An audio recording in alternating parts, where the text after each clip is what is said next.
kuburlah diri kita seseorang dalam lebih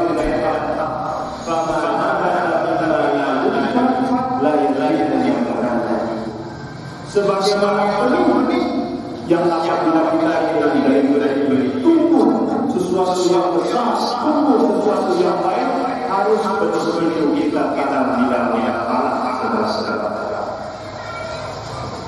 Maksudnya untuk bisa mendekat kepada Allah, rendah kita saudara-saudara, dengan tidak diharapkan bukan tidak dicintai, tidak diharapkan kekuasaan, itu jangan diambil.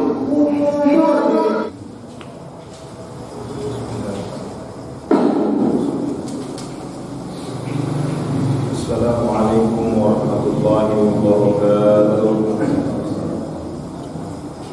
Alhamdulillah,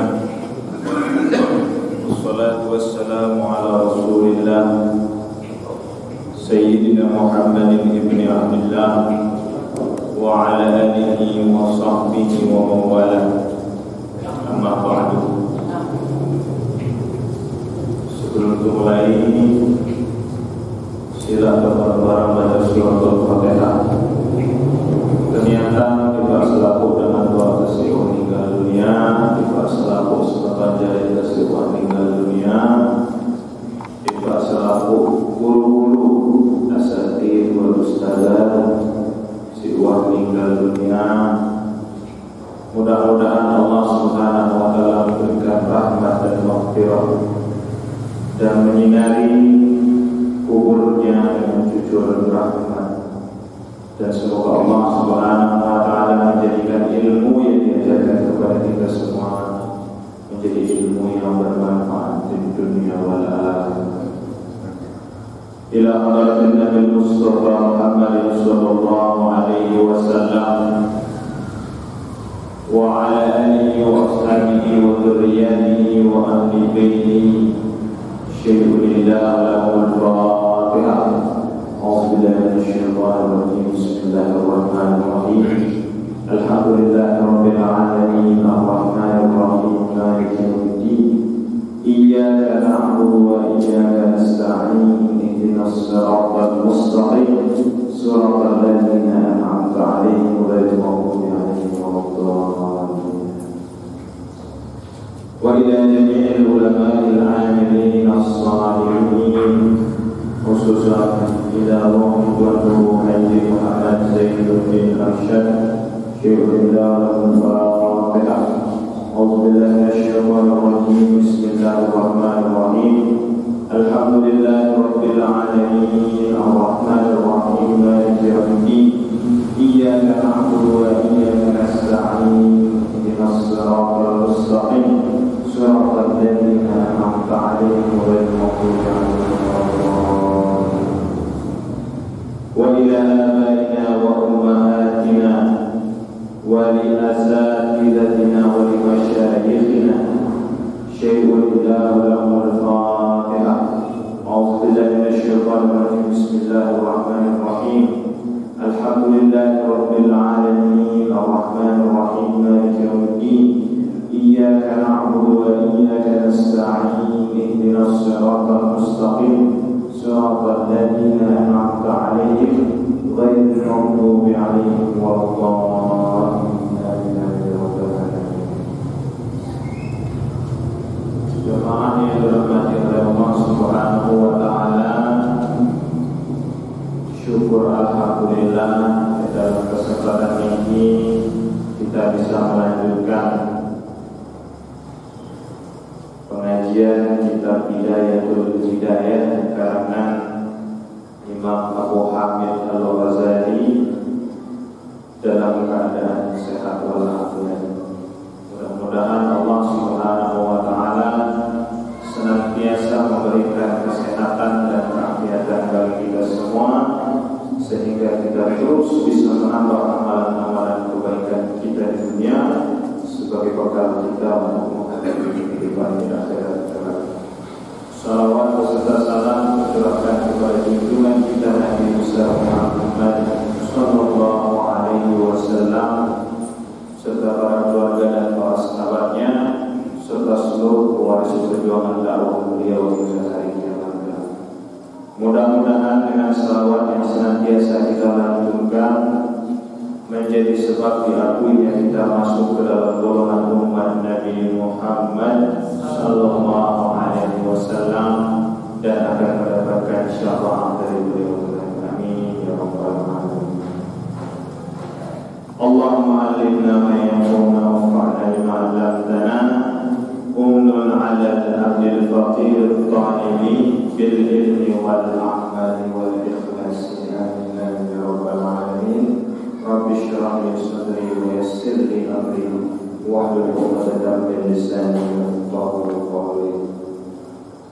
Pada pengajian minggu lalu kita sudah selesai membahas tentang jenis-jenis para pencari ilmu. Jadi yang diinginkan oleh Imam Ghazali dengan kitabnya Hidayatul Hidayah ini adalah untuk menjelaskan bagaimana caranya seorang muslim itu bisa sampai kepada hidayah Allah. Jadi untuk sampai ke tingkatan hidayah yang paling tinggi, nihayatul hidayah, bahiyah al-haqiqah, ay ma'rifah, yang harus kita lakukan pertama-tama adalah mencari ilmu, belajar. Nah, sebelum belajar yang harus kita lakukan adalah memperbaiki niat kita di dalam belajar ilmu, terutama ilmu-ilmu yang berkaitan dengan ilmu agama. Karena ilmu agama ini adalah ilmu yang paling penting untuk kita belajar. Rasulullah SAW bersabda, "Man yuridillahu bihi khairan yufaqihuhu fid-din." Siapa saja yang dikehendaki kebaikan oleh Allah Subhanahu wa taala, maka dia diberikan pemahaman tentang ilmu agama.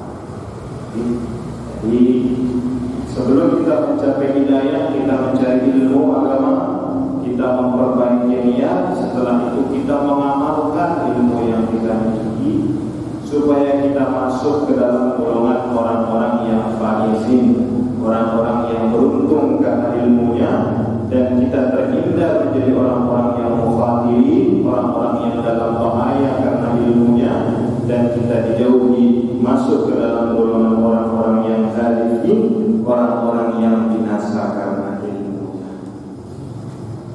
Nah, setelah kita selesai memperbaiki niat, lalu kita kemudian mulai mengamalkan ilmu kita, maka kita mulai masuk ke dalam memahami apa yang disebut sebagai ketakwaan itu. Jadi Imam Ghazali rahimahullah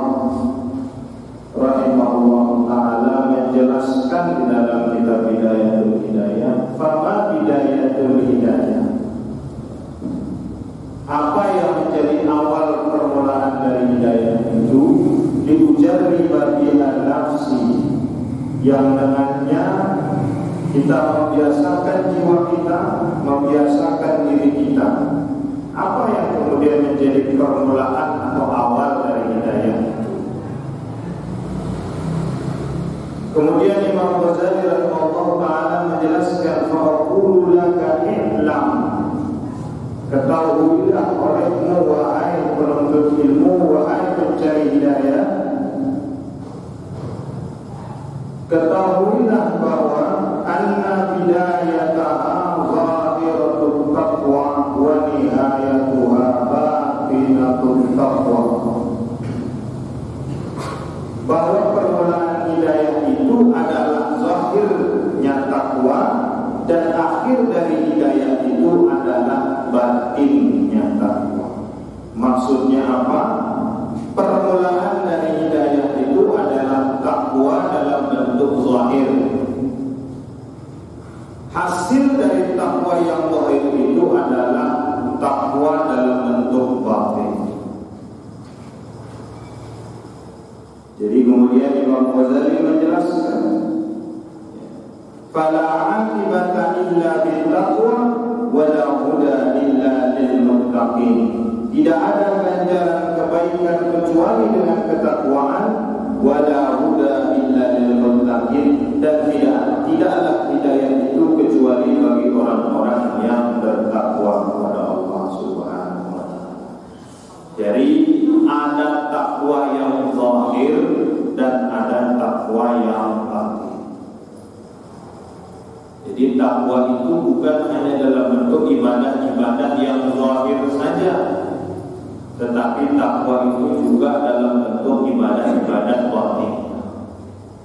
Dalam kitab Syiar Salikin misalnya, Abdul Somad Al-Falimani ketika mensyarahkan Ihya Ulumuddin mengatakan, apa takwa yang zahir itu? Takwa yang zahir itu dalam bentuk ibadah jasmaniah. Ibadah jasmaniah itu sholat, puasa, zakat, haji, dan amalan-amalan lain yang kita lakukan. Itu adalah takwa zahir. Dan selain melaksanakan perintah Allah yang zahir, takwa yang zahir itu juga meninggalkan larangan-larangan Allah yang zahir. Contoh, meninggalkan perbuatan mencuri, berzina, membunuh, itu bentuk takwa yang zahir. Nah, takwa zahir ini adalah permulaan dari siaran hidayah. Jadi untuk sampai kepada akhir dari hidayah harus kita mulai dengan mengamalkan ketakwaan yang zahir, ibadah-ibadah yang zahir. Lalu kemudian Imam Ghazali menjelaskan apa yang disebut sebagai takwa itu. Takwa itu adalah ibaratun an imtithali awamirillahi ta'ala wa ijtinabi nawahihi. Yang disebut sebagai takwa itu adalah melaksanakan apa yang menjadi perintah Allah dan meninggalkan apa yang menjadi larangan Allah, baik zahiran kana au batinan, baik yang dalam bentuk zahir maupun yang dalam bentuk batin. Lalu kemudian Syekh Nawawi Al-Bantani rahimahullah ta'ala menjelaskan yang disebut sebagaimana ini kama fi nisbatin wa sumiya dzalika taqwa li annahu yaqi ay yahfazu sahibahu min al-ma'alik ad-dunyawiyah wal ukhrawiyah. Jadi yang disebut sebagai nawahi itu adalah manahi, apa yang dilarang oleh Allah. Dan disebut takwa itu sebagai takwa li'annahu yaqi, berasal dari kata yaqi. Artinya apa? Yaqi itu bermakna yahfazu, melindungi. Melindungi dari apa? Minal ma'alik dunyawiyah wal ukhrawiyah, dari kebinasaan duniawi dan kebinasaan ukhra. Dan takwa itu kata Imam Ghazali, fahuma kismani wa alif tanwih, fahuma kismani wa ana ushiru ilaika bijumalin. Yang namanya takwa itu ada dua, waha. Jadi kalimat waha ini maksudnya litanbih atau untuk menegaskan, untuk menjelaskan. Ana ushiru ilaika bijumalin mukhtasaratin min zahiri ilmi taqwa fil kismaini jami'an wa ulhiku kisman thalithan liyasira hadzal kitab jami'an mughniyan. Allahul musta'an. Jadi Imam Ghazali akan menjelaskan terlebih dahulu apa yang dimaksud sebagai takwa itu, sebagai hidayatul hidayah, sebagai permulaan dari hidayah. Jadi ternyata dalam ibadah ke sini sekedar cukup kita bertakwa secara zahir. ibadah terbagus, sembahyang terbagus, sholat terbagus, akan menjadi sia-sia apabila batin kita tidak ikut bertakwa. Apa bentuk ketakwaan batin? Bentuk ketakwaan batin sama dengan ketakwaan zahir, yaitu melaksanakan apa yang menjadi perintah Allah dan menjauhi apa yang dilarang Allah. Bedanya ketakwaan batinnya itu yang dijaga adalah hati. Jadi takwa batinnya itu menjaga hati kita untuk tidak bersifat seperti sifat-sifat yang dibenci oleh Allah, dan kita mengusahakan diri kita bersifat dengan sifat-sifat yang disukai oleh Allah Subhanahu wa Ta'ala. Maka tidak sekedar cukup takwa zahir, kita juga harus takwa secara batin. Karena pada suatu saat Rasulullah Muhammad SAW pernah bertanya kepada para sahabat. Rasul bertanya, "Atadruna manil muflis?" Wahai para sahabat, apakah kalian tahu siapa orang-orang yang bangkrut itu? Kata Rasul. Apa jawab sahabat? Qalu al-muflisu fina ma la dirhaman wala mata. Orang muflis, orang bangkrut itu ma la dirhaman, orang yang tidak punya uang. Wa man la mata, orang yang tidak punya harta, itu yang disebut sebagai muflis, kata para sahabat. Tapi ternyata bukan itu yang disebut sebagai orang yang muflis atau orang yang bangkrut. Rasulullah SAW kemudian menjelaskan, innal muflisa min ummati, sesungguhnya orang yang bangkrut di antara umatku itu, ya'ti yawmal qiyamah bi sholatin wa siyamin wa zakatin. Sesungguhnya orang yang bangkrut itu di antara umatku adalah orang yang datang pada hari kiamat membawa amalan salatnya, membawa amalan puasanya, membawa amalan zakatnya. Tetapi pada saat yang bersamaan dia juga membawa amalan-amalan keburukannya. Dalam bentuk apa? Qad syatama hadza wa qadhafa hadza wa akala malan hadza wa syafaka daman hadza. Dia menghina, menyakiti hati saudaranya. Dia menuduh saudaranya dengan tuduhan yang tidak baik. Dia mencela saudaranya dengan celaan yang tidak baik. Dia menumpahkan darah saudaranya. Dia memakan harta yang bukan menjadi haknya. Karena sebab amalan-amalan buruk hatinya itu, maka seluruh amalan-amalan kebaikan yang ia lakukan selama di dunia diberikan kepada orang-orang yang ia zalim.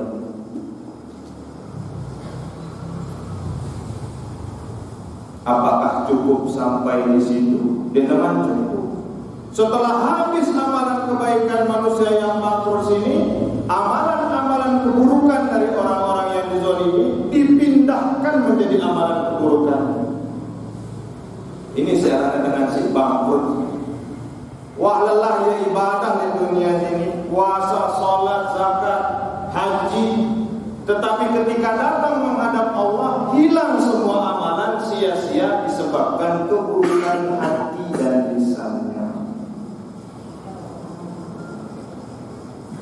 Jadi jangan sampai amalan ibadah kita di dunia ini menjadi sia-sia karena kita tidak merawat hati kita. Karena dalam penjelasan Imam Ghazali di dalam Ihya Ulumuddin menjelaskan bahwa hati itu al-amirul mudha' fi alamil jasad.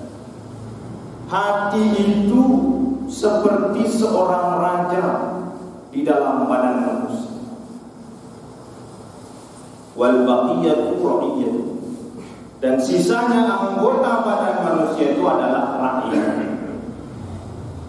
Mun bagus aten manusia sini pasti bagus perbuatan. Mun nelengi aten manusia sini pasti nelengi amalan perbuatan. Jadi yang dimaksud dengan takwa batin menjaga hati kita dari sifat-sifat yang dicela oleh Allah Subhanahu. Karena itu akan membuat amalan-amalan zahir kita, ketakwaan zahir kita menjadi sia-sia dan kita menjadi orang-orang yang bangkrut. Orang-orang yang datang dengan amal ibadah, tetapi amalan ibadah itu menjadi sia-sia di hadapan Allah Subhanahu wa Ta'ala. Apa contoh dari ketakwaan batin? Membiasakan hati kita bersifat sabar, ikhlas, tawadhu, tawakal. Membiasakan hati kita ridha kepada keputusan Allah Subhanahu wa Ta'ala. Membiasakan hati kita untuk cinta kepada saudara kita sesama muslim. Melatih hati kita untuk tidak bersikap hasad, dengki kepada saudara kita sesama muslim.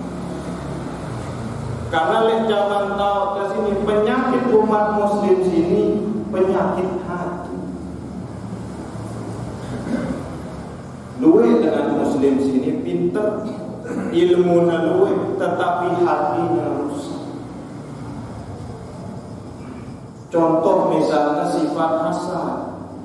Hasad sini kan susah melihat orang lain senang, senang melihat orang lain susah. Luwe apa nih? Luwe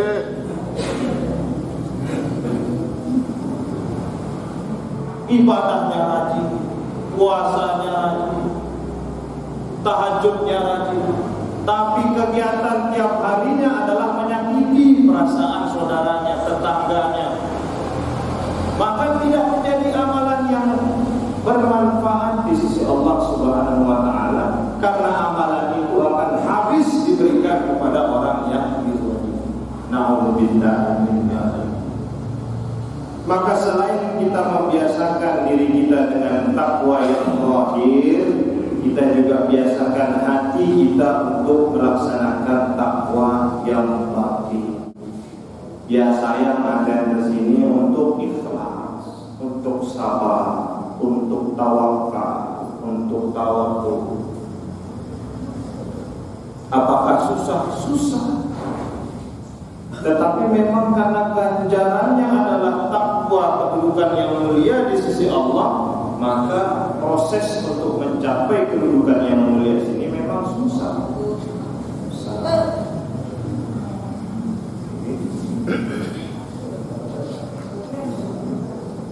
Ya, jadi itu takwa yang zahir dan yang batin. Jangan sampai kita hanya fokus pada ketakwaan yang zahir, kita perbanyak ibadah kita, kita perbanyak sholat kita perbanyak puasa kita, tapi kita tidak menjaga hati kita, tidak menjaga lisan kita dari menyakiti saudara kita sesama muslim. Jangan sampai kita menjadi orang-orang yang bangkrut di hadapan Allah Subhanahu wa Ta'ala. Datang dengan amal, tetapi amal itu menjadi amal yang sia-sia. Nah, bagaimana kemudian melatih hati kita supaya bisa menjadi hati yang bertakwa secara batin? Dalam penjelasan lain, Imam Ghazali menjelaskan hati yang mutmainnah, hati yang tenang, hati yang selamat, hati yang bagus itu adalah hati yang senantiasa mengingat Allah Subhanahu wa Ta'ala. Dengan zikrullah, dengan berzikir, hati yang senantiasa mencari guru-guru yang benar, guru-guru yang baik, hati yang senantiasa diisi dengan wirid-wirid yang diajarkan oleh guru-gurunya. Itu penjelasan Imam Ghazali. Sehingga kenapa kemudian Al-Maghfurlah Tuan Guru Haji Muhammad Zainuddin Arsyad mewariskan kepada kita bukan apa-apa yang diwariskan, tetapi wirid. auradul maraqiyah. Apa tujuan? Atena bagus, atena cuma market dengan wirid-wirid yang membersihkan hati, dengan wirid-wirid yang membuat hati kita terjauh dari sifat-sifat yang tercela. Ini fungsi dari aurat atau wirid. Bukanlah sekedar jadi bacaan setelah sembahyang, bukanlah sekedar jadi amalan-amalan sehari-hari, tapi fungsinya adalah untuk merawat hati kita supaya tidak melekat di dalam hati itu sifat-sifat yang tercela. Karena sifat-sifat yang tercela ini kadang tidak terasa mungkin ada di dalam hati kita. Misalnya takabur, sombong. Sombong sini kan penyakit manusia. Dan secara hakikat sombong ini penyakit setan. Ketika Allah Subhanahu wa taala merintahkan kepada iblis untuk sujud kepada Adam alaihi salam, dia mengatakan, "Aba wastakbar." Dia memilih sujud di Adam. "Ana khairum minhu, khalaqtani min nar wa khalaqtahu min." Aku lengan api, ya lengan terang. Masa api sujud di Adam? Jadi sombong itu adalah pangkal dari semua perbuatan dosa. Maka salah seorang ulama mengatakan Allah itu lebih mencintai seorang pendosa yang bertaubat ketimbang seorang ulama yang memiliki sifat sombong di dalam hati. Jadi silakan bareng-bareng berusaha agar ketakwaan kita tidak hanya dalam bentuk ketakwaan yang zahir, tetapi juga dalam bentuk ketakwaan yang batin.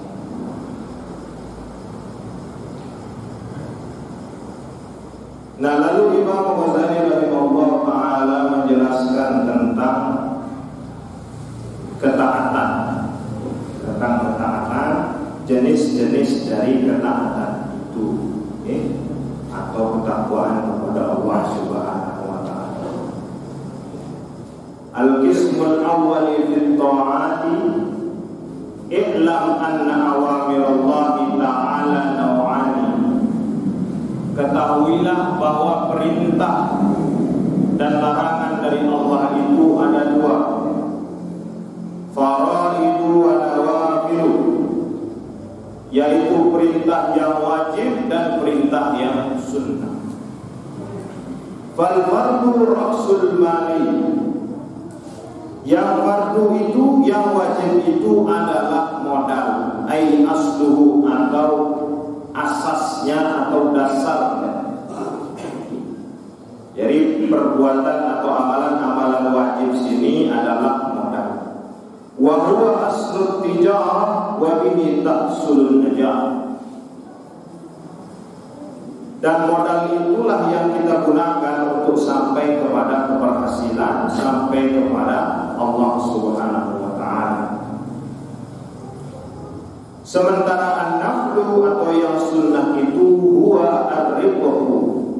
Sunnah itu adalah bagi untung, wa bihil fauz, dan dengan itu kita bisa memperoleh kemenangan. Bil darajat wa hiya tabaqatu minal maratib. Jadi untuk mendapatkan kedudukan yang mulia di sisi Allah Subhanahu wa taala. Qala sallallahu alaihi wasallam, berkata Nabi sallallahu alaihi wasallam, yaqulullahu tabaraka wa taala, berkata Allah Subhanahu wa taala di dalam hadis qudsi, ma taqarraba ilayya al-muqarribun bimithli ada'i ma faradtu alaihim. Ay fi riwayatin ukhra, wa ma taqarraba ilayya 'abdun bi syai'in min at-ta'ah ahabba ilayya mimma faradtuhu alayhi, ay min ada'i dzalik.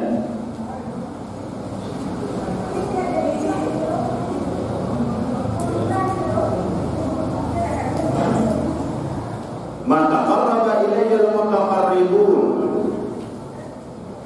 muntamil yang mendekat di Allah Subhanahu wa taala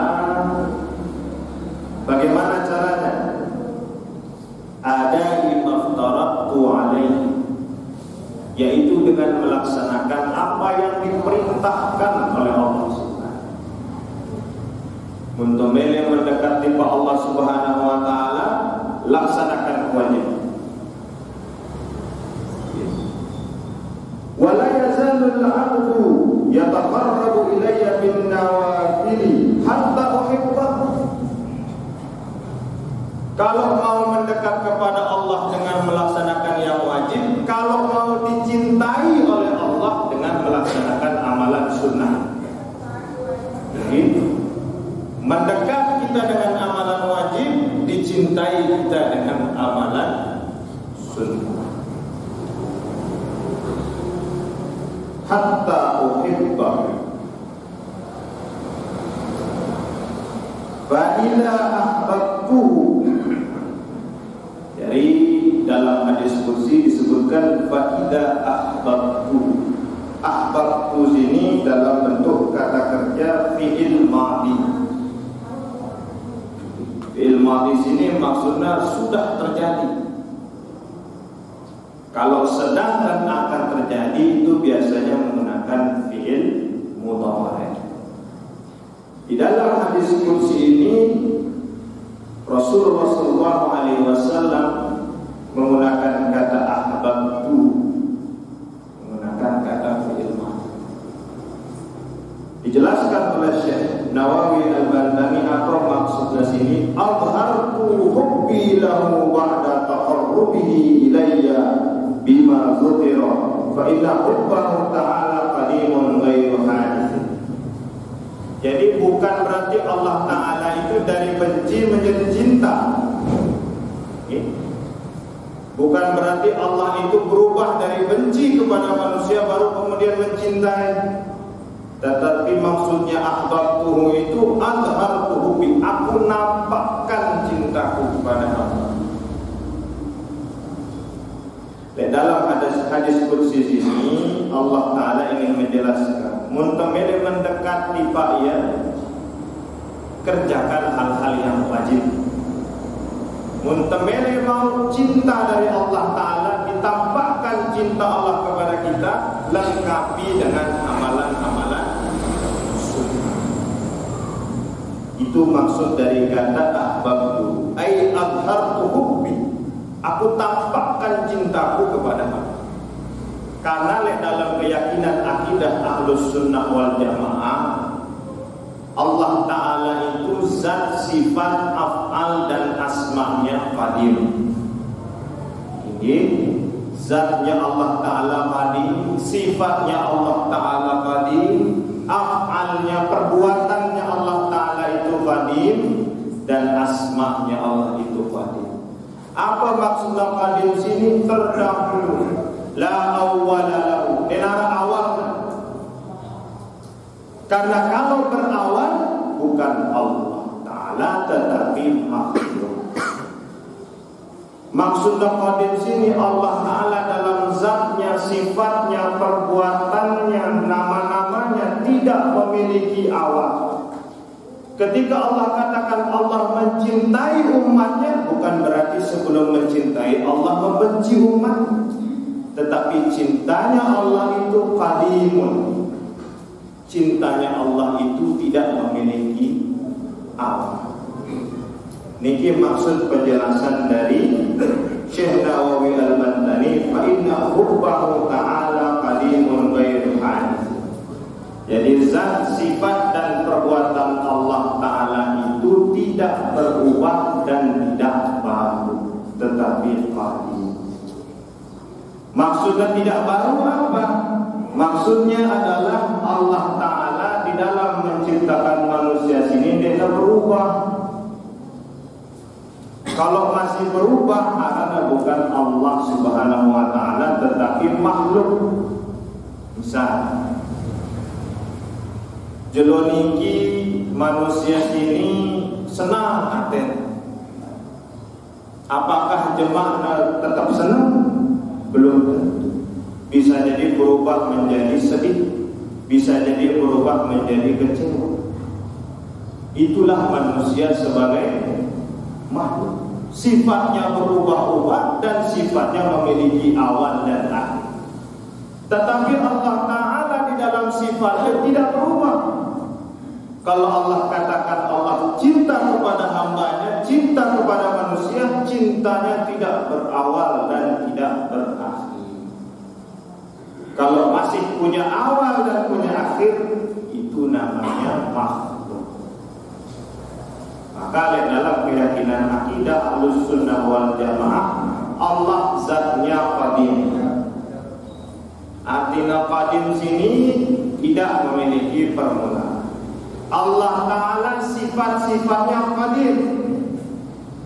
Artinya apa? Tidak memiliki awal dan tidak memiliki akhir. Allah Ta'ala af'aluhu qadim. Af'alnya Allah Ta'ala itu la awwala lahu, tidak berawal dan tidak berakhir. Ini perbedaan antara Tuhan, antara Allah sebagai Khaliq, sebagai pencipta, dengan manusia sebagai makhluk. Ketika Allah katakan ahbabtuhu, maksudnya Allah tampakkan cintanya yang sudah ada kepada hamba. Bukan berarti ketika itu Allah membenci kemudian mencintai, tetapi Allah tampakkan rasa cinta itu kepada hamba. Jadi Allah tampakkan rasa cinta kepada hambanya yang melaksanakan perintah Allah yang wajib dan perintah Allah yang sunnah. Fa'idha ahbabtuhu, ketika Allah telah menampakkan rasa cinta kepada hambanya, kuntu sam'ahu alladhi yasma'u bihi, wa basaruhu alladhi yubsiru bihi, wa lisanahu alladhi yantiqu bihi, wa yadahu allati yabtishu biha, wa rijlahu allati yamshi biha. Ketika Allah sudah cinta kepada makhluknya, ketika Allah sudah menampakkan cinta kepada hambanya, Allah menjadi pendengarannya yang dengannya ia mendengar, Allah menjadi penglihatannya yang dengannya ia melihat, Allah menjadi kaki tangannya yang dengannya ia berjalan dan melakukan sesuatu, Allah menjadi lisannya yang dengannya ia berbicara. Jadi ketika Allah sudah menampakkan cinta kepada manusia, maka apa yang dilihat, apa yang didengar, apa yang diucapkan dan apa yang diperbuat tidak keluar dari apa yang diinginkan oleh Allah Subhanahu wa Ta'ala. Maka kita dengar cerita-cerita lain tentang Tuan Guru, misalnya almarhum almarhumullah Tuan Guru Haji Muhammad Zainuddin Arsyad.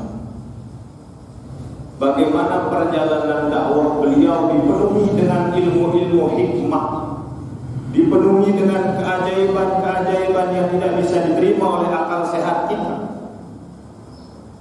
Hal-hal itu terjadi karena beliau selalu melakukan yang wajib dan selalu mengamalkan yang sunnah.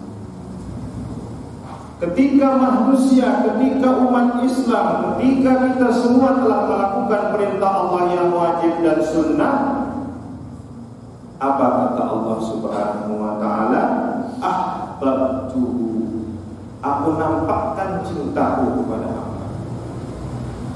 Ketika aku nampakkan cintaku kepada hambaku, maka apa yang ia lihat, apa yang ia dengar, apa yang ia perbuat, semuanya tidak keluar dari apa yang aku inginkan.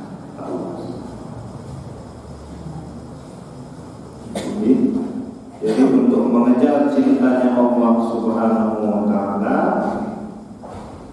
mulai melengkapi ibadah-ibadah kita yang faraid, yang wajib, dengan mengerjakan atau melengkapi dengan menambahkan amalan-amalan yang sunnah. Lalu Syekh Nawawi Al-Bantani menambahkan penjelasan. Jadi ya, orang-orang li'anna alladhi yu'addil fardha qad yaf'aluhu khawfan. Kenapa Allah lebih mencintai orang-orang yang melengkapi ibadahnya dengan ibadah sunnah? Karena biasanya orang yang hanya melakukan perbuatan yang fardu, amalan yang fardu itu melakukan karena sebabnya takut. Takut amanah neraka, takut mendapatkan siksa, takut menjadi pembicaraan orang lain, takut disebut tidak alim, takut disebut tidak tahu agama. Akhirnya ibadah hanya sekedar menggugurkan kewajiban. Tetapi Syekh Nawawi Al-Baghdadi menambahkan, kalau orang yang melakukan perbuatan sunnah itu la yaf'alwa illa itharan lil khidmah, falidzalika juziyal mahabbah allati hiya ghayatul matlub may yataqarraba bi khidmatihi wal muradu bin nawafil hiya nawafil al-waqi'ah mimman adal maramid. La yaf'aluha illa ithara lil khidmah. Kalau orang mengerjakan perbuatan sunnah itu dilandasi niat khidmat, sebagaimana seorang pelayan berkhidmat kepada tuannya. Apa dasar dari khidmat? Mahabbah, cinta kepada Allah. Kalau manusia sudah cinta kepada Allah, yang tidak diperintahkan pun akan dia lakukan untuk Allah Subhanahu wa ta'ala. Maksudnya dalam hal sunnah.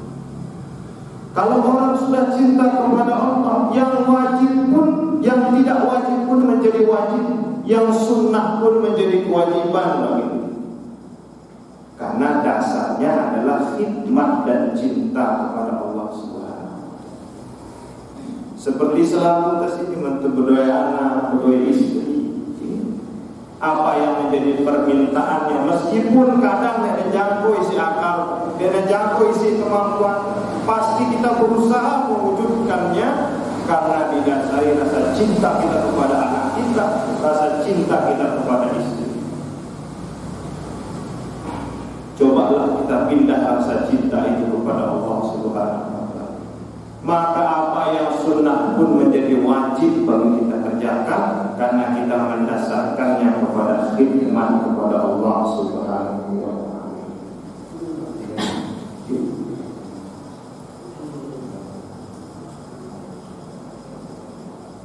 Walhasil, jadi walhasil sini dari bahasa Arab ini. Walhasil diserap oleh dalam bahasa Indonesia menjadi walhasil. Jadi hasil ini dari bahasa Arab. Walhasil, maka hasil dari penjelasan tentang takwa itu, anna man ijtahada bil taqarrubi ila Allah, siapapun yang bersungguh-sungguh untuk mendekat kepada Allah Subhanahu wa ta'ala, bil faraidi, dengan melakukan yang wajib, tsumma bin nawafili, dan melakukan yang sunnah, qarrabahu Allah ta'ala ilaihi, Allah akan membuatnya menjadi dekat kepadanya. Wa rafa'ahu min darajatil imani ila darajatil ihsan, dan Allah akan mengangkat derajatnya dari derajat iman menjadi derajat ihsan. Apa ihsan ini? Anta ta'budallaha ka'annaka tarahu fa in lam takun tarahu fa innahu yarah.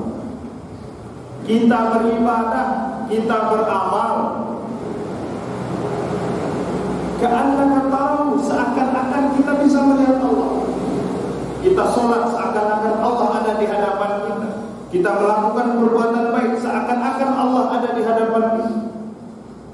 Fa in lam takun tarahu, kalau kita tidak bisa sampai pada maqam itu, fa innahu yaraka, kita merasa Allah selalu melihat apa yang kita lakukan. Itulah ihsan. Jadi sembahyang niatnya sudah bukan lagi untuk menggugurkan kewajiban. Salat bukan lagi kita niatkan untuk disebut sebagai orang alim. Kita berpuasa bukan untuk disebut sebagai orang yang rajin beribadah, tapi salat, puasa, zakat, dan seluruh ibadah yang kita lakukan karena kita sadar Allah selalu melihat apa yang kita lakukan. Itulah derajat ihsan.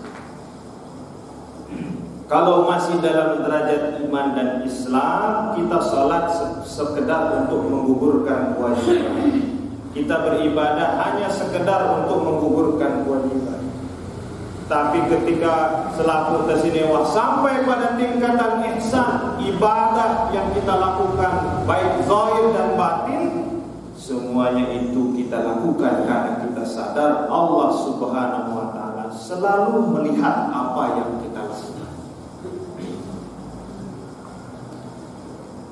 Jadi misalnya arah keyakinan dalam atentas ini bahwa selaku perbuatan tersini kita insya Allah Ta'ala apakah masih memilih melakukan hal ini?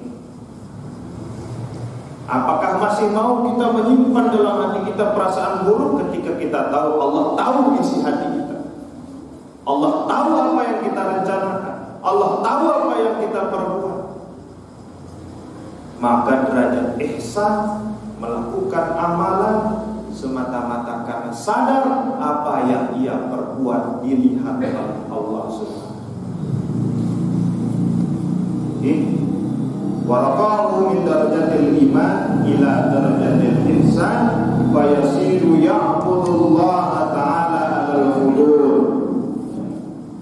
Orang ihsan itu menyembah Allah, beribadah kepada Allah al-hudur dengan kehadiran jiwa dan raganya, wasyauq dengan perasaan rindu ilaihi ta'ala kepada Allah, hatta yasira musyahidan lahu ta'ala bi'ainil basirah. Pada tingkatan yang tertinggi kita akan bisa sampai kepada ainul basirah. Apa ainul basirah itu? Mata batin, mata hati kita bisa menyaksikan Allah Subhanahu wa Ta'ala.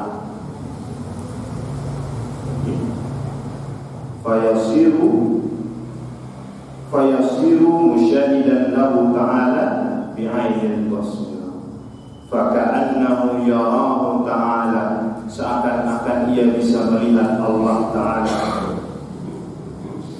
Fahina ilin yamtali'u qalbuhu bima'rifati, hatinya penuh dengan pengetahuan akan Allah Subhanahu wa Ta'ala. Wa mahabbatihi, penuh dengan cinta kepada Allah Ta'ala. Summa tazalu mahabbatuhu tatazayadu hatta la yabqa fi qalbihi ghairah. Cintanya kepada Allah terus bertambah dan memenuhi hatinya sehingga tidak ada lagi yang lain yang bisa mengisi hatinya kecuali Allah Subhanahu wa Ta'ala.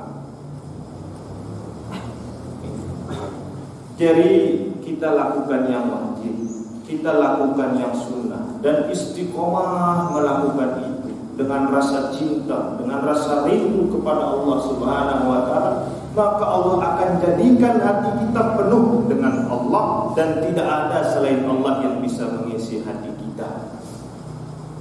Itulah yang disebut sebagai hidayah. Hidayah dari Allah datang ketika kita jemput dengan amalan-amalan perbuatan. Hatta la yabqa fi qalbihi ghairaha fala tastati'u jawarihu an tanba'itha illa bimuwafaqati ma fi qalbihi. Kalau sudah Allah penuh di dalam hatinya, kalau sudah Allah diam di dalam hatinya, maka badannya tidak akan bisa melakukan perbuatan yang tidak disetujui oleh hatinya. Karena hatinya isinya Allah Subhanahu wa Ta'ala, maka perbuatan yang lahir dari hati itu adalah perbuatan-perbuatan yang diridhai oleh Allah Subhanahu wa Ta'ala. Wa hadha huwa alladhi yuqalu fihi lam yabqa fi qalbihi illa Allah. Inilah yang dimaksud lam yabqa fi qalbihi illa Allah. Tidak ada di dalam hatiku selain Allah Subhanahu wa Ta'ala. Ai ma'rifatuhu, atau pengetahuan akan Allah, wa mahabbatuhu wa dzikruhu, dan cinta kepada Allah. Maka kalau kita merenungi alam semesta kehidupan ini, kita akan tahu, sadar, tidak ada yang pantas untuk kita simpan di dalam hati selain Allah Ta'ala. Sealam dunia sini sementara, sementara. Bila umur manusia sini paling panjang itu baru selebihnya kita habiskan di alam kubur sendirian di alam kubur. Maka sungguh beruntung ketika selama di dunia kita sibukkan anggota badan kita, kita sibukkan hati kita, dan kita isi hati kita dengan Allah SWT. Ini kedudukan, jabatan, harta hanyalah titipan dari Allah Subhanahu wa Ta'ala. Arake dengan mati jauh balik, jauh motor, jauh tanah. Apa jauh dengan mati? Maka sungguh dunia ini sementara, dan sungguh merugi jika dunia kita simpan di dalam hati kita. Yang harus kita simpan di dalam hati kita adalah cinta kepada Allah Subhanahu wa Ta'ala. Apakah boleh kita menjadi gaya mengejar dunia? Boleh, tapi Allah ialah iman. Dedek Allah ialah akhir. Karena hati kita simpan untuk cinta kepada Allah Subhanahu wa Ta'ala. Ini yang diinginkan oleh Imam Ghazali, bahwa berangkat dari takwa kita bisa membersihkan hati kita diisi dengan cinta kepada Allah, dan ketika Allah sudah cinta kepada kita, maka kita tidak akan diridhoi untuk melakukan perbuatan yang buruk, karena hati kita sudah diisi oleh Allah Subhanahu wa Ta'ala. Ini maksudnya takwa, permulaan dari datangnya hidayah. Jadi hidayah itu tidak turun simsalabim. Hidayah itu harus kita jemput dengan amalan-amalan kebaikan, baik sifatnya zahir maupun sifatnya batin.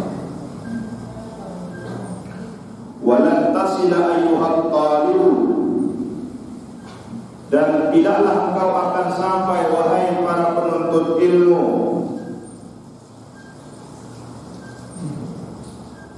Walan tasila ayyuhat talibu ila al-qiyam bi awamirillahi ta'ala. Walan tasila ayyuhat talibu ila al-qiyam bi awamirillahi ta'ala, dan tidaklah sampai engkau para penuntut ilmu yang ingin sampai kepada kedudukan takwa itu illa bi muraqabati qalbika wa jawarihika, kecuali engkau memperhatikan hatimu dan memperhatikan anggota badanmu, fi lahzatika, dalam setiap gerakanmu, wa anfasika, dan dalam setiap nafasmu, min hina tusbihu ila hina tumsi, baik dari pagimu hingga datang soremu. Jadi kalau kita mau menjadi orang yang takwa, mau menjadi orang yang dicintai oleh Allah Subhanahu wa Ta'ala, kita muraqabah, kita selalu jaga. Apa yang kita jaga? Qalbika, menjaga hati kita, wa jawarihika, menjaga anggota badan kita, wa lahzatika, menjaga tiap gerak kita, wa anfasika, dan menjaga setiap nafas kita, min hini tusbihu ila hini tumsi, dari pagi hingga sore hari. Kita jaga hati, jaga gerakan kita, jaga hati kita, jangan sampai melenceng dari Allah Subhanahu wa Ta'ala. Fa'lam, maka ketahuilah olehmu, annallaha ta'ala muttali'un. Nah, Allah Ta'ala, fa'lam, maka ketahuilah, annallaha ta'ala, bahwa Allah Ta'ala ini muttali'un, Allah Ta'ala tahu. Allah Ta'ala mengetahui ala dhamirika, apa yang ada di dalam hatimu, wa musyrikun ala zahirika, dan dia mengetahui dan dia tahu pula apa yang ada dalam wujud zahirmu, wa batinika, dan wujud wujud batinmu, wa muhitun bi jami'i lahzatika wa khataratika, dan ia meliputi dari setiap gerak langkah.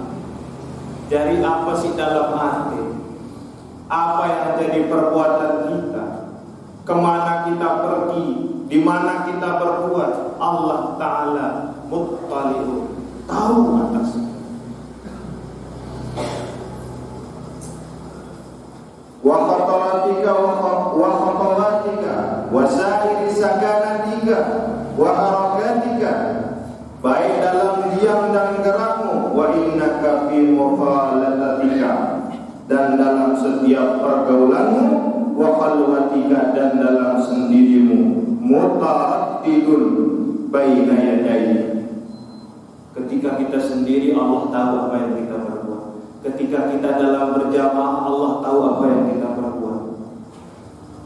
Semua aktivitas yang kita lakukan dari pagi sampai sore sampai pagi lagi, Allah Ta'ala mengetahui semua yang ada di dalam hati kita, zahiran wa batin, baik yang zahir dan batin. Fala yaskunu fil mulki wal malakut,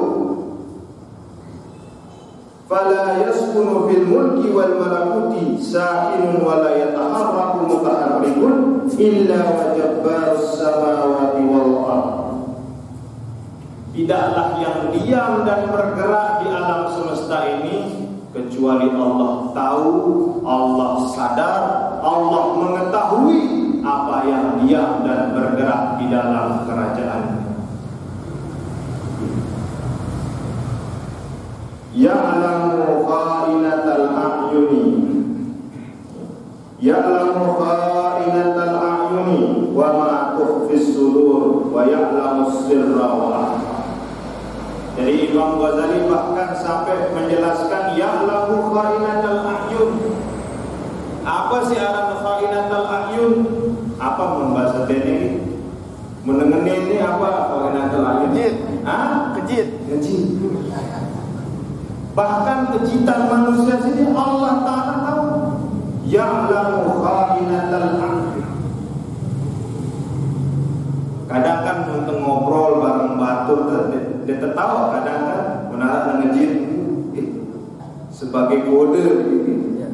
Tapi Allah Ta'ala tahu kha'inatal a'yun. Wa ma tukhfis sudur, dan apa yang disembunyikan di dalam hati Allah Ta'ala. Wa ya'lamu sirra wa akhfa, bahkan yang lebih tersembunyi dari yang di dalam hati manusia Allah Ta'ala mengetahui. Nah, kemudian Syekh Nawawi Al-Bantani menjelaskan as-sirru ma tusirru fi nafsika wa akhfas-sirru wa ma yukihi Allah Ta'ala fi qalbika min ba'du wa la ta'ala annaka satahdithu bihi nafsu. Yang disebut sebagai sir itu ma tusirru fi nafsi. Yang disebut sebagai yang rahasia, yang tersembunyi itu apa yang ada di dalam hati. Orang lain tidak tahu, tapi Allah tahu apa yang ada dalam hati. Kemudian ada wa akhfas sirru, ada yang lebih tersembunyi lagi dari itu. Apa kata Syekh Nawawi Al-Bantani? Huwa ma yulqihi Allah Ta'ala fi qalbika, apa yang Allah taruh di dalam hati manusia ini. Min ba'du wa la ta'lam annaka satahdithu bihi nafsu, sebelum diucapkan oleh manusia Allah sudah tahu apa yang akan diucapkan. Bukan hanya apa yang ada di dalam hati, tetapi apa yang akan diucapkan oleh manusia Allah sudah mengetahui. Di annaka la ta'lam ma tusirru al-yawm, bisa litroniki. Apakah kita mampu merencanakan, oh jemaah itu ngeraos ngene, apakah bisa kita membuat rencana seperti itu? Kita tahu apa sih jari rawasan terjemah. Ini maksudnya akhfas. Manusia tidak tahu apa sih jari rawasan terjemah, tapi Allah Ta'ala sudah mengetahui bahkan sebelum ucapan itu terjadi. Walam al-yawm wa ma tusirru. Allah tahu apa yang engkau rahasiakan hari ini, Allah tahu apa yang engkau rahasiakan besok. Wa qala ba'dal masyayikh fa idza dawama al-'abid ala hadha dzikri. Jadi ini ditambahkan oleh Syekh Nawawi Al-Bantani, bagaimana caranya supaya kita mendekat kepada Allah Subhanahu wa taala, dan bagaimana supaya kita mengetahui rahasia-rahasia akhfas sir ini. Jadi ini sebagai amalan-amalan yang bisa dipakai. Fa idza dawama al-'abidu ala hadzal dzikr, kalau seorang hamba mendawamkan atau mewiridkan zikir ini, wallahu syahidi, Allahu hadiri, Allahu muttali'un alayya, a'anahullahu ta'ala al-muraqabah al-madhkur, maka Allah akan memberikan ia anugerah, Allah akan mendekatkan ia kepadanya. Ini tambahan dari Syekh Nawawi Al-Bantani. Kalau mau cepat dekat dengan Allah, maka biasakan untuk berzikir wallahu syahidi, Allahu hadiri, Allahu muttali'un alayya. Allahu syahidi, Allahu hadiri, Allahu muttali'un alayya. Itu untuk muraqabah, untuk mendekatkan hati kita kepada Allah, bisa dibantu dengan zikir itu. Ini waqad arsyada al-musannif bidzalika al-'abid ila ayatiya bi ibadatihi 'ala al-wajhil akmal. Jadi maksud penjelasan Imam Ghazali sini supaya hamba-hamba Allah Ta'ala sini menyempurnakan ibadahnya. Siapa yang masih kurang wajibnya, silahkan dilengkapi wajib. Saya masih kurang ibadah sunnahnya, silahkan sempurnakan ibadah sunnah. Niat kita bukan semata-mata pahala, niat kita bukan semata-mata surga dan neraka, tetapi niat kita semata-mata untuk meraih cinta dari Allah Subhanahu wa ta'ala. Jadi pada bagian akhir sebelum masuk pembahasan utama ini, Imam Ghazali menegaskan fata'addaba ayyuhal miskin zahiran wa batinan. Karena Allah Ta'ala kita selama perbuatan manusia sini fata'addab, maka beradablah dengan baik. Beradablah dengan baik dalam ketaatan yang zahir maupun ketaatan yang batin. Beradab, maksudnya beradab sih dalam ibadah, dalam ketaatan ada aturan-aturan. Tidak bau itu semele-mele taat sholat subuh, kurang 2 rakaat subuh. Coba kalau jadi telur. Sholat maghrib 2 rakaat karena semangat takwa, rombok yang jadi 5 wa, artinya luwih mau pahala dengan. Jadi dalam melaksanakan ketaatan pun ada adab-adab. Maka Imam Ghazali mengingatkan fata'addaba ayyuhal miskin, maka beradablah engkau wahai orang-orang yang miskin. Maksudnya miskin sini miskin dari kasih sayang Allah Subhanahu wa ta'ala, mengharapkan kasih sayang Allah Ta'ala zahiran wa batinan, bil jawarihi wal qalbi, dengan hatimu dan dengan anggota badanmu, bi mahasinil akhlak, dengan memperbaiki akhlakmu, wa bi mukhalafati muradatin nafsi, dengan menahan kemauan hawa nafsumu al-manhi, dari yang terlarang, min hubbid dunya wal riyasa, dari kecintaan terhadap dunia dan kecintaan kepada kekuasaan, fi mukhalatatin nas wa fil infiradi bi nafsika. Cara kita beradab adalah menghilangkan rasa cinta kita kepada dunia dan rasa cinta kita kepada kekuasaan di dunia. Maka dalam salah bait pesan dari Ibnu Athaillah As-Sakandari dalam kitabnya Al-Hikam. Ada pesan bagi kita semua, idfil wujudaka fi ardil umur, fama nabata mimma lam yudfan la yatimmu natajuhu. Idfil wujudaka fi ardil umur, kuburlah dirimu di dalam dunia yang tidak tahu. Kuburlah diri kita sedalam-dalamnya dalam dunia yang tidak tahu. Fama nabata mimma la yudfan la yatimmu natajuhu. Sebagaimana benih yang apabila kita ingin dari benih ini tumbuh sesuatu yang besar, tumbuh sesuatu yang baik, harus benih itu kita tanam di dalam tanah sedalam-dalam. Maksudnya apa? Untuk bisa mendekat kepada Allah, rendahkan diri kita serendah-rendahnya dengan tidak mengharapkan dunia, tidak mencintai dunia, tidak mengharapkan kekuasaan.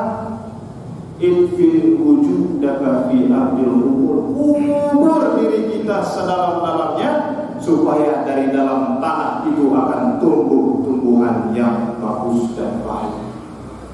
Kan mentemelin mau apa mangga misalnya ini, tapi tak tertalan benih ini letak taruh dia di dalam supaya dari benih itu akan tumbuh tumbuhan yang baik dan bisa bermanfaat.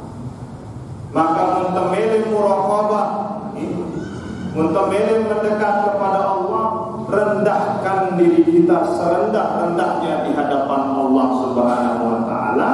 Jangan jadikan dunia dan kekuasaan ini menjadi harapan. Coba kita belajar dengan si lain. Hanya karena perkara dunia, perkara kekuasaan, dia kedal saudara.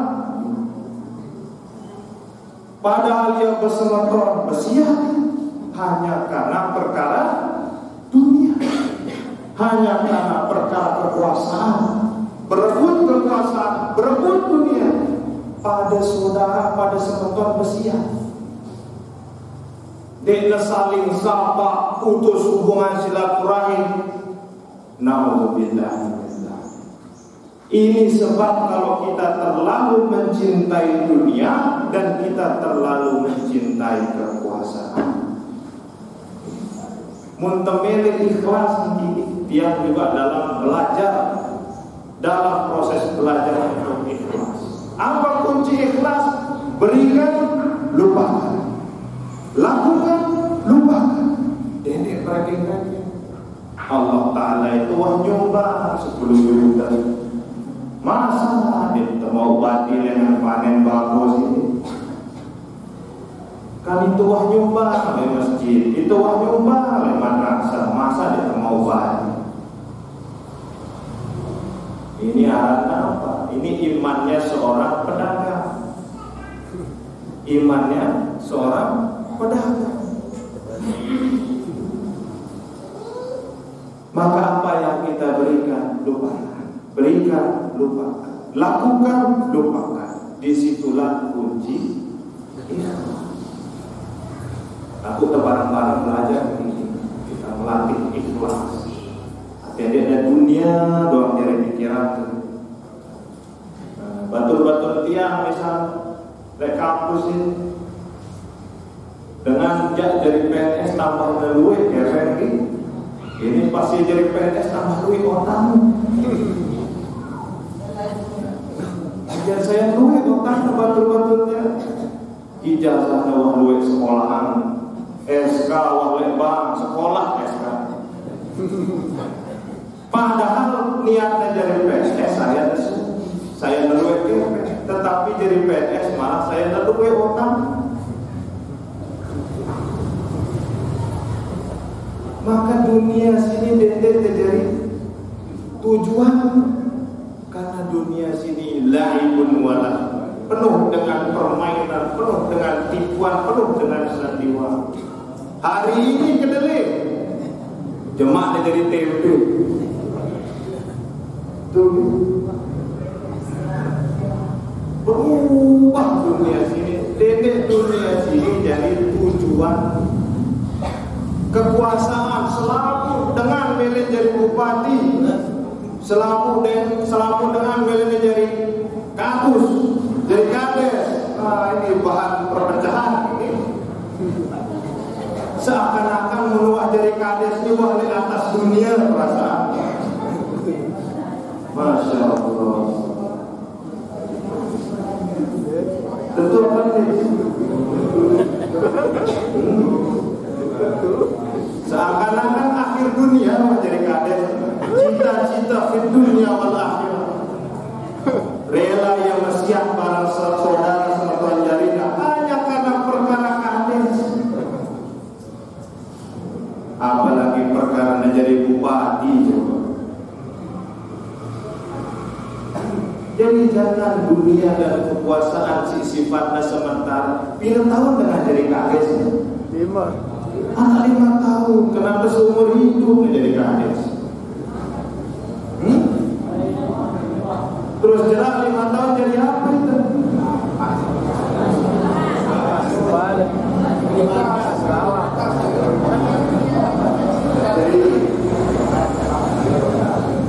Wah gue 5 tahun kepen wah gue selalu dengan jadi musuh masyarakat di negeri kawas barang ini hidupnya sengsara. Nauzubillah.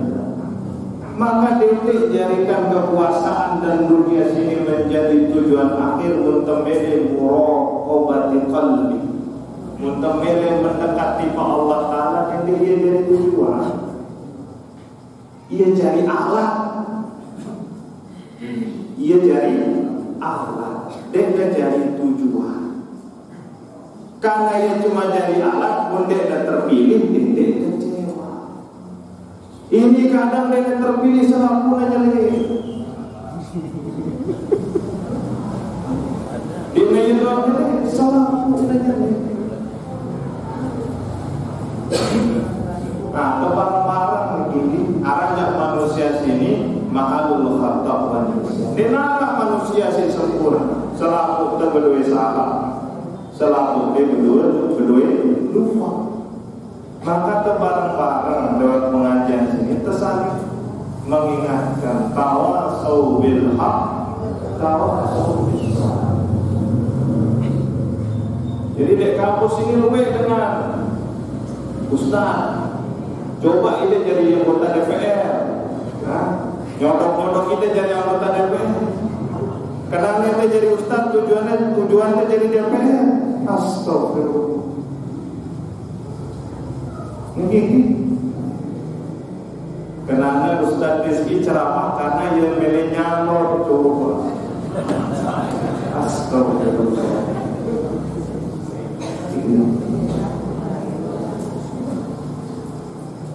Jangan jadikan dunia dan kekuasaan menjadi tujuan. Kenapa? Pasti kecewa itu. Karena Allah jadi kades senang. Coba beketon barang kades ini. Marah pusing apa ini? Waktu turun inspektorat pusing. Tentu. Kenapa jadi kades ini lemah? Karena jadi DPR, jadi bupati, jadi pimpinan sini memang. Karena jadi ustaz tuan guru ni memang. Tanggung jawab di sini dari dunia doang jadi ustaz di akhirat. Apa yang kita ucapkan, apa yang saya ucapkan itu yang saya bertanggung jawabkan.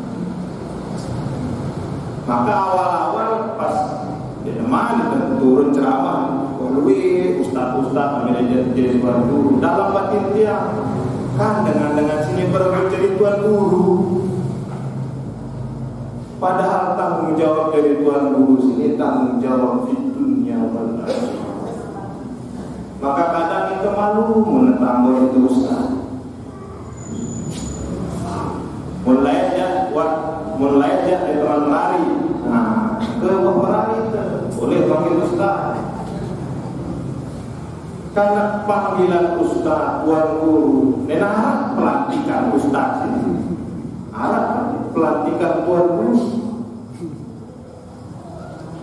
Seseorang disebut ustaz, seseorang disebut tuan guru ketika dia mengamalkan ilmunya, mengajarkan ilmunya, dan dia istiqomah dengan amalan. Karena akan ada pertanggungjawaban ketika datang hari akhirat. Maka pesantren coba dendek tersaling ribut hanya karena perkara si kecil ini. Hanya perkara pemilihan kepala desa, perkara pemilihan kadus. Kadang-kadang sulit karena wah jadi semangat dan namanya jadi kades, semangat namanya jadi kadus. Apa-apa sih jadi saran bapak kadang enggak dineru. Bikin maka jangan jadikan dunia, jangan jadikan kekuasaan menjadi tujuan, jadikan dia alat. Ketika tidak kita bisa menggapainya dunia dan kekuasaan, dia terkecewa. Karena tersadar ini alat, dia jadi tujuan. Dan jangan kita kemudian bertengkar karena hal-hal yang kecil. Untuk selalu jamaah kita taklimat sini muraqabah, mendekatkan hati kita, mendekatkan anggota badan kita, mendekatkan pikiran kita kepada Allah. Jadikan marakit taklimat ini menjadi alat untuk mendekatkan diri kepada Allah. Jadikan jamaah ini menjadi alat untuk mendekatkan diri kepada Allah. Mun politisi kita jamaah sini dalam bayangannya TPS doang. Tentu apa nih? Menurut kita jamaah kumpul lah, ini suara marakit ini beli. Tapi dalam pandangan batiniah selaku kesini akan bersama-sama berjamaah masuk ke dalam surga sebagai jamiah marakit taklim.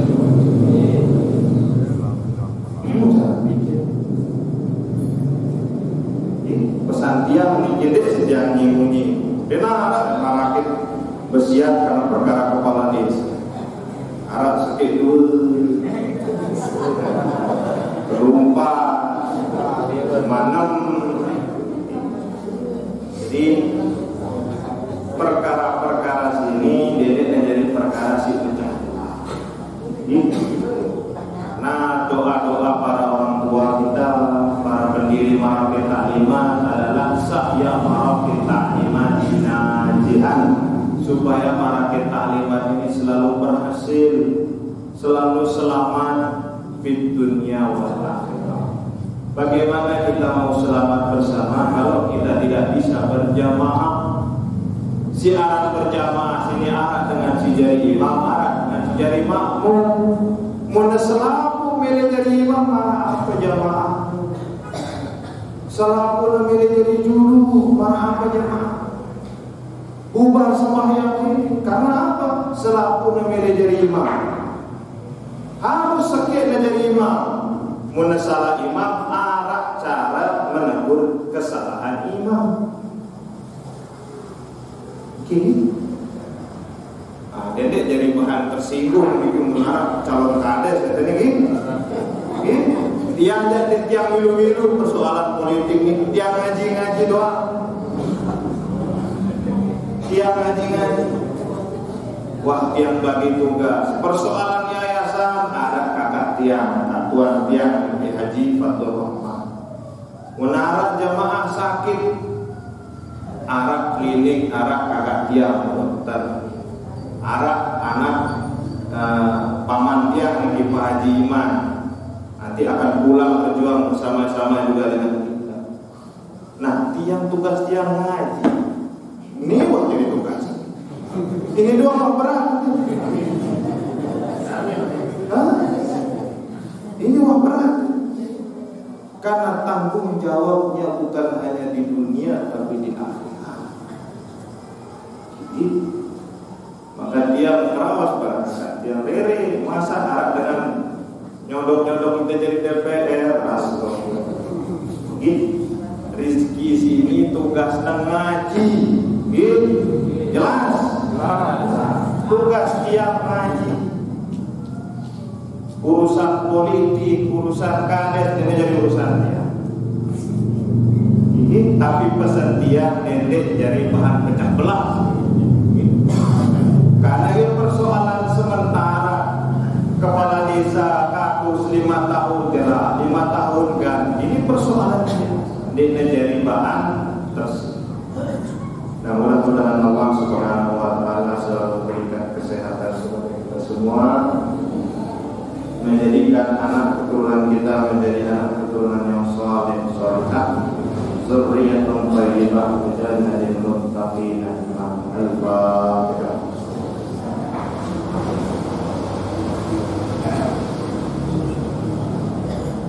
Bismillahirrahmanirrahim. Alhamdulillahirabbil alamin. Ya Rabbana lakal hamdu kama yardha li jalali wajhikal karim wa sultanik. Allahumma shalli ala sayyidina Muhammadin tibbil qulubi wa dawaiha wa afiyatil abdani wa shifaiha wa nuril absari wa diyaiha wa rabi'il qulubi wa jilaiha wa ala alihi wa sahbihi fi kulli lamhatin wa nafasin bi ahli kulli ma'amila. Ighfir lana dhunubana wa li walidayna warhamna kama rabbayana shaghira. Rabbana atina fid dunya hasanah wa fil akhirati hasanah wa qina adzabannar. Allahumma ahsin 'aqibatana fil umuri kulliha wa ajirna min khizyid dunya wa 'adzabil akhirah. Allahumma rabbana atina fid dunya hasanah wa fil akhirati hasanah wa qina adzabannar wa adkhilna jannata ma'al abrar ya aziz ya rabbal alamin. Allahumma arina al-haqqa haqqan warzuqna ittiba'ah wa arina al-batila batilan warzuqna ijtinabah. Wa sallallahu ala sayyidina Muhammadin nabiyil ummi wa ala alihi wa sahbihi wa sallam. Subhana rabbika rabbil izzati amma yasifun wa salamun ala al-mursalin.